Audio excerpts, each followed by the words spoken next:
E aí pessoal, tudo bom? O vídeo de hoje é muito especial, tinha muita gente me pedindo para falar sobre o assunto e vou falar de Akira, esse clássico absoluto do mangá japonês. Mas antes de continuar, eu queria pedir para você que assiste Comic Zone, já deixa aí o seu joinha, tá certo? Vamos tentar bater o recorde aqui nessa jossa. Vocês não sabem como isso ajuda o canal. Aliás, vocês sabem, mas vocês são ruins e não me dão joinha de propósito. Mas bem, por favor, né, mudem de atitude e por favor, clica aí, dá aquele belo joinha, beleza? Essa aqui é a edição francesa, a edição brasileira ainda não saiu, mas vai sair, né? Os editores da JBC deram a entender que ainda vai demorar um pouquinho, né, para conseguirem a aprovação do material, mas tá chegando, né? Então, eu vou mostrar já essa edição aqui, porque acredito que a edição brasileira não vai diferir muito, tá? Akira, pessoal, como eu disse, é um clássico absoluto do mangá, é um mangá atemporal, certo? Se você mostrar isso aqui para alguém que nunca ouviu falar do título, ela vai folhear e não vai fazer ideia que isso aqui foi feito na década de 80, tá certo? É um mangá que continua muito atual. Então, Akira, no Brasil, ele foi publicado entre 92 e 93 pela editora Globo. E, se eu não me engano, desde então não ganhou novas edições, né? Primeiramente, ele foi editado em mais de 30 edições de poucas páginas, né, fininho. E, em seguida, isso tudo foi compilado, né, em 5 grandes volumes.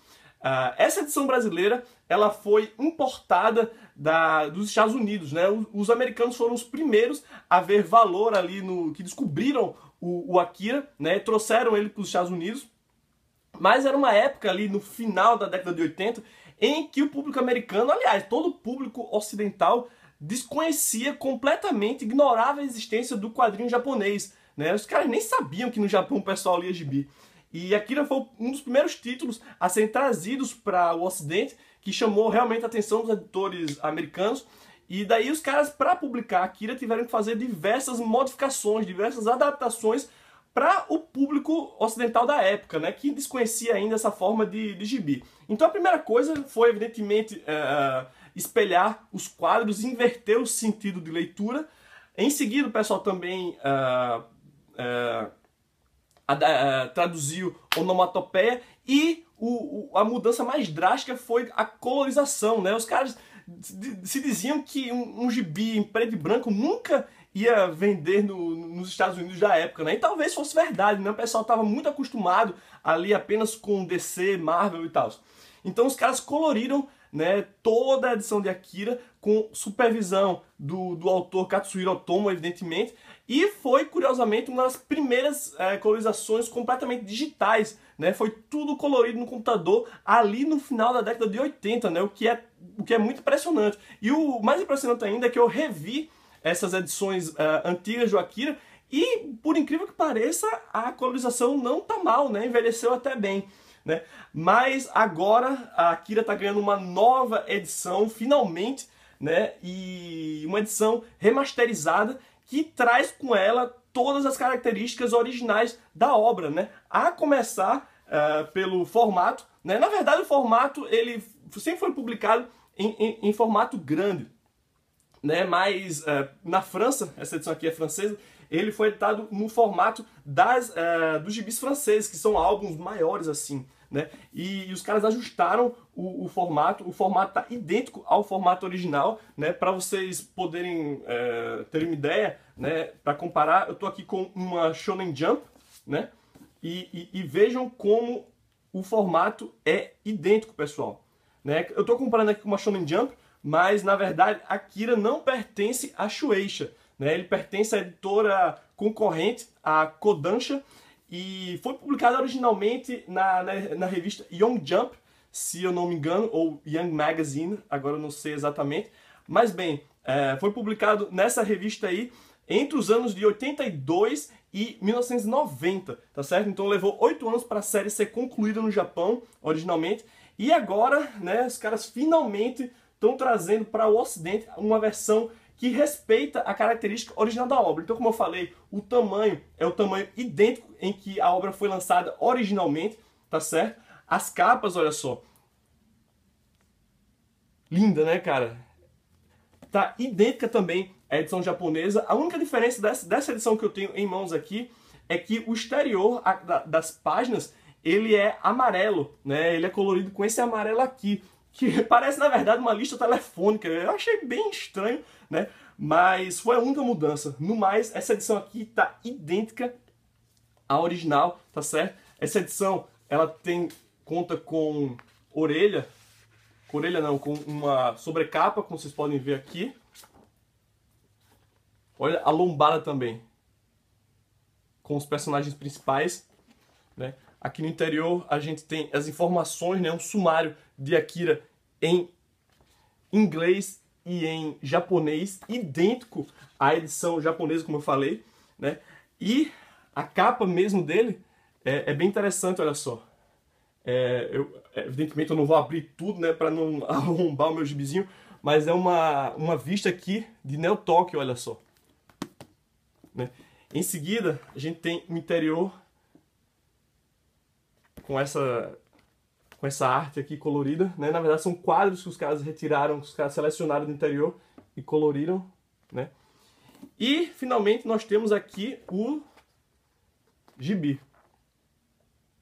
Os caras mantiveram as onomatopeias originais, sentido de leitura, finalmente o sentido original, o sentido oriental, né? A tradução foi refeita, tá? E Akira, para você que vive em outro planeta, que nunca ouviu falar disso aqui, é a história de Kaneda e Tetsuo, né? São os personagens principais, né? Kaneda e sua trupe que se metem em 1001 confusões num clima de pura azaração, né? Então, como eu estava falando, o Kaneda, o Tetsuo e mais o seu grupo de amigos, né? Eles são motociclistas, né? Uma galera que tem entre 15 e 16 anos, frequenta uma instituição de ensino, mas são marginais, né? Os conhecidos maloqueiros. A história se passa em Neo Tóquio, em 2019, às vésperas das Olimpíadas de 2020, né? E curiosamente, as Olimpíadas de 2020 no mundo real também vão se passar em Tóquio, né? Então quem sabe a gente não vai ver os acontecimentos de Akira no mundo real, né? Mas bem, como eu estava falando, se passa em Neo Tóquio, em 2019. E por que Neo Tóquio? Porque a cidade de Tóquio foi destruída por uma bomba durante a Terceira Guerra Mundial. Né? Então a cidade foi totalmente reconstruída e a gente vive num período aí pós-guerra, uma coisa meio pós-apocalíptica, mas não realmente apocalíptica, a cidade tá lá, né? Mas assim, a gente vê que a gente vive numa sociedade distinta daquela que foi deixada antes da guerra. E daí os caras se envolvem em um acidente, né? Os caras entram numa parte proibida da cidade lá, que eles não podiam entrar, se envolvem num acidente e a partir de então, o Tetsuo começa a manifestar poderes sobrenaturais, né? Provavelmente relacionados ao moleque que foi o estopim desse acidente automobilístico lá com as motinhas que eles se envolveram, né? E do nada os caras são sugados assim numa trama político-militar, sabe? É um gibi assim incrível, pessoal. É ação pra cacete, parece que você está vendo um filme, né? O Katsuhiro Otomo, ele consegue transmitir essa sensação de movimento no gibi. É realmente assim impressionante e, como eu falei, é uma obra atemporal, tá certo? Você lê isso, não parece de jeito nenhum que esse gibi foi feito na década de 80. Essa edição aqui tem 350 páginas. A capa, como vocês podem ver, é uma capa cartonada, né? Eu não sei como é que a JBC vai fazer aí, se ela vai colocar uma capa dura, os caras estão com essa fixação de capa dura, né? Mas esse aqui, pessoal, como eu falei, é o formato original, tá? Exatamente como foi publicado no Japão. E se eu puder dar um conselho a vocês, é que vocês comprem isso aqui, porque, pessoal, é realmente uma edição, assim, feita com muito carinho e como a edição americana que foi exportada para os outros países, né, aquele modelo, essa edição aqui, francesa, aparentemente vai ser a edição que será seguida nos outros países aqui do Ocidente, tá certo? Então esperem algo bastante parecido com isso aqui, tá certo? Então tá aí, Akira, uma obra sensacional do mestre Katsuhiro Otomo. Espero que vocês tenham gostado do vídeo, né? Me deixa aí nos comentários se você tem alguma questão, de repente eu posso responder no próximo vídeo. Não esquece, pelo amor de Deus, de deixar aquele bom e velho joinha. E eu vou ficando por aqui. Um grande abraço e até o próximo Comic Zone.